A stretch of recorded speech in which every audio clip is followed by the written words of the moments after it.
Tiba saatnya bagi kita menerima firman Tuhan sebagai petunjuk kehidupan kita. Mari bersama kita memohon tuntunan Roh Kudus dalam doa yang kita nyanyikan bersama. Bersabdalah Tuhan, kami mendengarkan.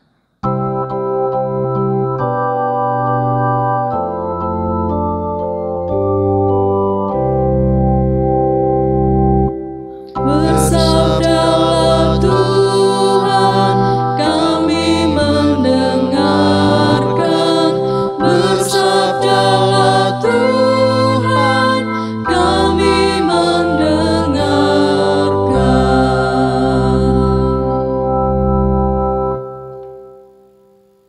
Bacaan pertama diambil dari Kisah Para Rasul 7 ayat 55 sampai 60. Kisah Para Rasul 7 ayat 55 sampai 60 yang demikian bunyinya. Tetapi Stefanus yang penuh dengan Roh Kudus menatap ke langit, lalu melihat kemuliaan Allah dan Yesus berdiri di sebelah kanan Allah.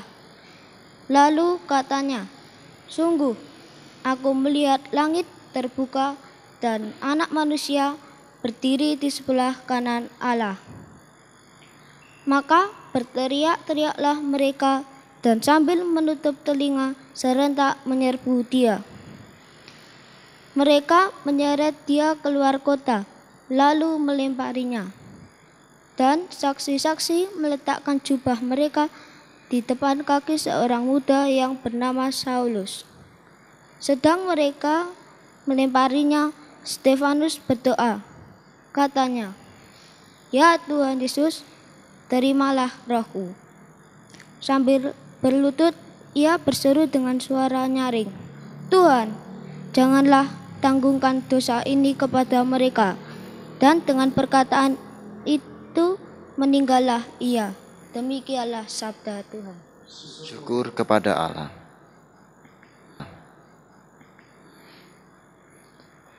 Dan pembacaan khotbah saat ini akan kita baca bersama-sama dari 1 Petrus pasal 2 ayat 1 sampai dengan 10. Masing-masing keluarga dipersilahkan membacanya sesuai dengan tuntunan pada layar. 1 Petrus pasal 2 ayat 1 sampai dengan 10. Dipersilahkan.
Saya akan membaca ulang nats kita pada ayat kelima yang demikian.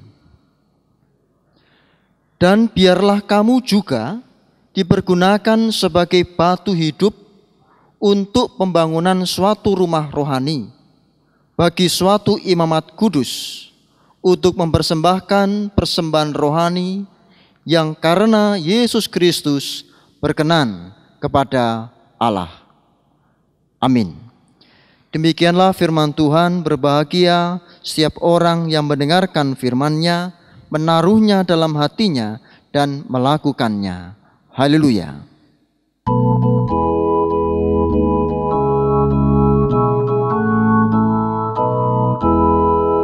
Haleluya, haleluya, haleluya, amin.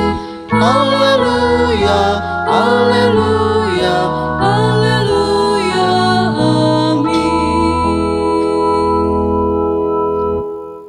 Anak-anakku, Bapak Ibu, Saudara yang terkasih, khususnya anak-anak, ada yang pernah pergi ke Candi Borobudur? Di mana Candi Borobudur? Betul, di Magelang. Orang menyebutnya Jogja, padahal letaknya di Jawa Tengah ya. Candi Borobudur. Kalau Bapak Ibu yang sudah sepuh, tahu Candi Borobudur, candi Buddha yang dibuat pada tahun berapa? Abad berapa? Betul. Tahu tidak?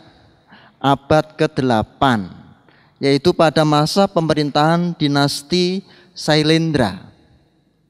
Kalau kita melihat Candi Borobudur, kita akan melihat susunan batu yang luar biasa besar dengan jumlah yang banyak dan dengan ukuran yang banyak pula.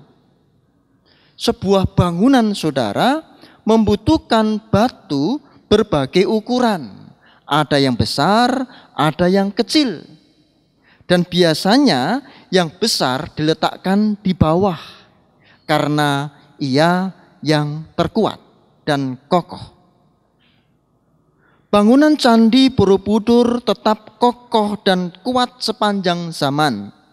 Meskipun ada gunung meletus, meskipun ada gempa bumi. Mengapa begitu? Karena dibangun di atas pondasi batu yang kuat. Dalam gambaran ini, saudara, sehingga sangatlah tepat pengajaran Kristus di mana ia berkata, setiap orang yang mendengarkan perkataanku ini dan melakukannya, ia sama dengan orang yang bijaksana, yang mendirikan rumahnya di atas batu, kemudian turunlah hujan dan datanglah banjir, lalu angin melanda rumah itu, tetapi rumah itu tidak rubuh sebab didirikan di atas batu. Bisa kita cermati firman ini dalam Matius 7 ayat 24 dan 25. Kita masuk ke dalam bacaan khotbah kita. 1 Petrus pasal 2, Tuhan Yesus hendak disimbolkan sebagai batu penjuru yang hidup dan mahal. Umat percaya dipanggil untuk mendasarkan kehidupannya di atas batu yang hidup itu, yaitu Tuhan Yesus Kristus. Tuhan Yesus disebut sebagai batu yang terpilih dan batu penjuru yang mahal. Sehingga barang siapa yang dibangun di atasnya, dia tidak akan dipermalukan. Dia tidak akan bisa rubuh, dia kuat dan kokoh.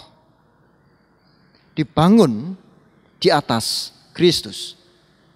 Saudara yang terkasih, setelah membahas penggambaran Kristus sebagai dasar, Kristus adalah batu yang kokoh. Rasul Petrus kemudian berbicara perihal bangunan bagian atas. Tak hanya membahas tentang Kristus sebagai dasarnya, tetapi Petrus juga membahas bangunan di atas dasar, yaitu batu-batu yang dibangun di atas batu dasar. Ayat 5 khususnya, kamu adalah batu-batu yang hidup. Jika dilihat secara menyeluruh, Allah Bapa bagaikan arsitek agung. di mana meletakkan batu yang terkokoh sebagai dasar di bawah bangunan, dan kemudian bangunan dilanjutkan menggunakan batu-batu lain di atas Kristus. Itulah batu-batu hidup.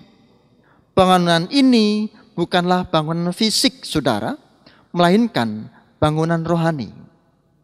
Salah kalau kita hanya berlomba-lomba membangun gereja mana yang lebih megah dan kemudian bangga, tapi melupakan bangunan rohani. Gereja tak hanya gedungnya, tetapi gereja adalah orang-orangnya. Jemaat adalah bangunan rohani. Gereja yang bukan gedungnya, bangunan ini memiliki susunan yang jauh lebih mulia karena tidak terdiri dari bangunan batu yang mati, melainkan atas batu-batu yang hidup, yang adalah orang-orang di mana Kristus adalah dasar kehidupannya. Saudara, anak-anakku, Bapak Ibu, kita adalah batu-batu yang hidup yang digunakan untuk membangun rumah rohani sekaligus sebagai imamat yang kudus. Kita adalah bangunan rohani. Jika demikian, jelas sudah bahwa jemaat adalah rumah rohani dan dasarnya adalah Kristus. Saya tandaskan, jemaat adalah rumah rohani dan dasarnya adalah Kristus. Kita lihat kembali struktur dan bahan bangunan Candi Borobudur. Seluruh dinding dan atap Candi Borobudur terbuat dari batu. Karena semua bahan terbuat dari batu dan didirikan di atas batu yang kuat, maka semua bangunan tersebut mampu bertahan lama, berabad-abad, dan tidak pernah roboh oleh gempa dan badai. Demikian pula seharusnya kehidupan spiritualitas jemaat, bangunan rohani. Manakala spiritualitas dan iman kokoh dan kuat seperti batu, maka kehidupan dapat menjadi struktur dari bangunan rohani yang tidak pernah punah atau hancur, walaupun mereka melewati berbagai terpaan dan pukulan yang terjadi dalam kehidupan ini. Corona sekalipun tidak akan mampu merobohkan bangunan rohani. Maka berimanlah kepada Kristus dan rawatlah rumah rohani Anda. Bagaimana caranya? Bukankah sedang ada corona, Pak? Sulit untuk merawat rohani. Banyak orang beralasan, gak bisa ke gereja, Pak, gak bisa merawat rohani kami. Banyak alasan. Bu, ya kita jangan cari-cari alasan, saudara. Ketika gak ada corona, malas ke gereja. Begitu ada corona, kangen ke gereja. Menurut saya itu aneh. Bukankah sudah ada berbagai-bagai cara yang dibagikan oleh gereja bagaimana pembinaan iman bisa dilakukan oleh majelis untuk jemaat? Ada rumat, ada rese yang sering diterbitkan bergantian setiap minggunya. Ibadah minggu, ada versi utuh, ada yang versi hanya khotbahnya saja diterbitkan pada hari Minggu. Ada yang beralasan, wah, menghabiskan kuota, Pak. Baik, kalau itu menghabiskan kuota, juga ada binaan iman baca Alkitab setiap hari sesuai dengan baca leksionari. Tidak perlu kuota. Alasan apa lagi? Gak punya Alkitab, Pak. Ke pastori saya pinjami. Saudara, jangan kita mencari-cari alasan agar kita tidak merawat rohani kita.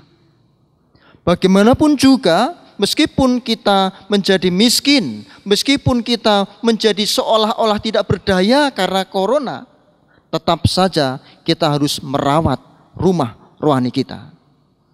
Percayalah kepada Tuhan dan rawatlah rohani kita. Amin.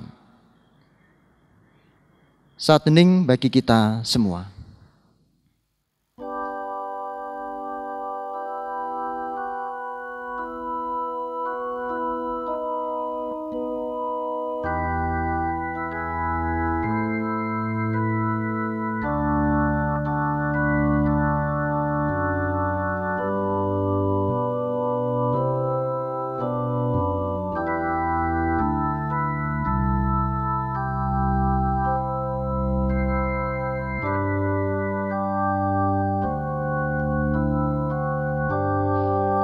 Mari kita bersyukur di dalam doa. Kami datang kepadamu ya Tuhan bersyukur karena kehadiran-Mu bersama-sama dengan kami dalam ibadah keluarga kami saat ini. Berkati ayah ibu kami, berkati anak-anak kami, berkati semua dalam firman-Mu, dan ajari kami untuk tetap setia membangun rumah rohani kami. Di dalam Kristus, di dalam tuntunan Roh Kudus, kami bersyukur dan berdoa. Amin.